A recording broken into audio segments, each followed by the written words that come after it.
చూద్దాము. అక్రమార్కుల గుండెల్లో రైళ్లు పరిగెత్తిస్తోంది హైడ్రా. నగరంలో ఓ చోట ఆక్రమణ అనే పేరు వినిపించిన బుల్డోజర్తో ల్యాండ్ అయిపోతున్నారు. వాటిని నేలమట్టం చేస్తుంది హైడ్రా. తాజాగా ఆదివారం రోజు చేపట్టిన కూల్చివేతలో మరో మెసేజ్ ఇచ్చింది హైడ్రా.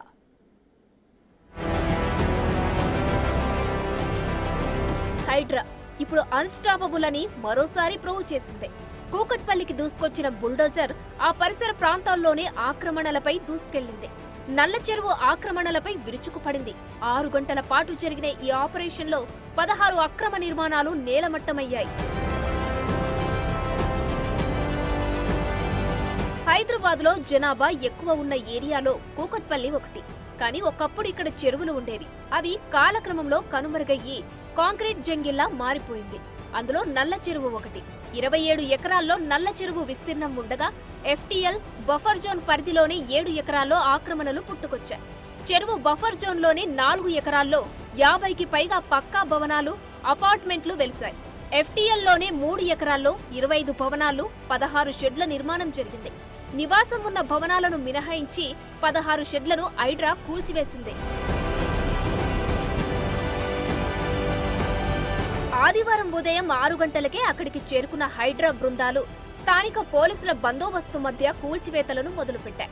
చెరువు పరిధిలో భారీ షెడ్లు నిర్మించి వ్యాపారం చేస్తున్న వారిని హెచ్చరిస్తూ కూల్చివేతలు సాగించారు.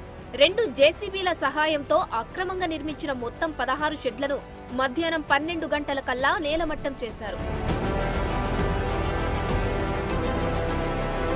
అయితే ఈ విషయంలో అక్కడున్న వ్యాపారులంతా తీవ్ర ఆందోళన వ్యక్తం చేశారు.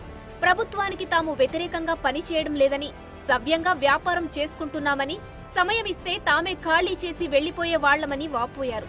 తమ కుటుంబాలు రెక్కలు ముక్కలు చేసుకుని సంపాదించిన డబ్బుతో వ్యాపారం మొదలు పెట్టామని, ఇప్పుడు హఠాత్తుగా వచ్చి కూల్చివేయడంతో తమ బతుకులు రోడ్డున పడ్డాయని కన్నీరు మున్నీరుగా విలపించారు. బాధితుల ఆందోళనపై క్లారిటీ ఇచ్చింది హైడ్రా. తాము కమర్షియల్ బిల్డింగ్లు మాత్రమే కూల్చివేశామని తెలిపింది. నివాస స్థలాలు జోలికి వెళ్లలేదని ప్రకటించింది. ఆ కమర్షియల్ బిల్డింగ్ల యజమానులకు కూడా గతంలో నోటీసులు పంపించామని హైడ్రా తెలిపింది. ఆ యజమానులు అద్దెకు ఇచ్చిన భవనాలను కూల్చివేశామని క్లారిటీ ఇచ్చింది హైడ్రా.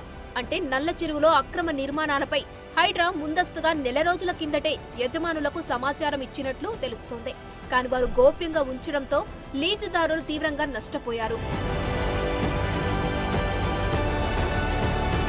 అక్కడ జరిగిన తప్పిదం ఏంటంటే, సమీపంలో పట్టా భూములున్నప్పటికీ వాటిలో కొందరు అనాధికారిక నిర్మాణాలు చేపట్టారని, మరికొందరు చెరువు భూములను కబ్జా చేసి మట్టితో నింపి షెడ్లు వేసి లీజుకి ఇచ్చారు. అందులో పాల వ్యాపారం, క్యాటరింగ్, డిజిటల్ ప్రింటింగ్, ప్లైవుడ్ సహా చిన్న చిన్న వ్యాపారాలు ఏళ్ల తరబడి సాగుతున్నాయి. బతుకు తెరువు కోసం ఇతర ప్రాంతాల నుంచి వచ్చిన వారికి ఆశ చూపి అక్కడి స్థలాన్ని లీజుకి ఇచ్చిన ఆక్రమణదారులు కోట్లలో సొమ్ము చేసుకుంటున్నారు. ఆ నిర్మాణాల మూలంగా ప్రతి వర్షాకాలంలో చెరువులోకి వెళ్లాల్సిన వరద నీరంతా ఎక్కడికక్కడే నిలిచిపోతుంది. చెరువు నిండకుండా అడ్డుకట్టలు వేయడం, తూములు తొలగించడంతో ఆ ప్రాంతంలో భూగర్భ జలాలు అడుగంటిపోయే పరిస్థితి వచ్చింది. ఇక ఇన్నాళ్లు అన్స్టాపబుల్ గా ఉన్న హైడ్రా ఎవడైతే నాకేంటి అన్న చందంగా దూసుకెళ్తుంది. హైడ్రా ముందు రాజకీయాలు పనిచేయవు అనే సౌండ్ వినిపిస్తుంది. తాజాగా అక్రమ కట్టడాల కూల్చివేతలో భాగంగా పటాన్ చెరువు శివారుల్లోనే పటేల్ గూడాలో కూల్చివేతలు చేపట్టింది. ప్రభుత్వ స్థలంలో ఆక్రమంగా నిర్మించిన 18 విల్లాలను కూల్చివేస్తుంది. అయితే ఈ విల్లాలను నిర్మించింది బిల్డర్, కాంగ్రెస్ నేత చంద్రశేఖర్. ఆయన కోర్టు నోటీసులు ఉన్నాయంటూ అధికారులకు చూపిస్తూ వాగ్వాదానికి దిగారు. అయినా అధికారులు అస్సలు ఆగలేదు. ప్రభుత్వ స్థలమే అని ఆధారాలు చూపించి కూల్చివేతలను కంటిన్యూ చేశారు. ఇక కూల్చివేతల సమయంలో అది అక్రమమా, సక్రమమా అని మాత్రమే చూస్తాము, కానీ అది ఏ పార్టీ వారిదని చూడమని చెప్పకనే చెప్పింది హైడ్రా.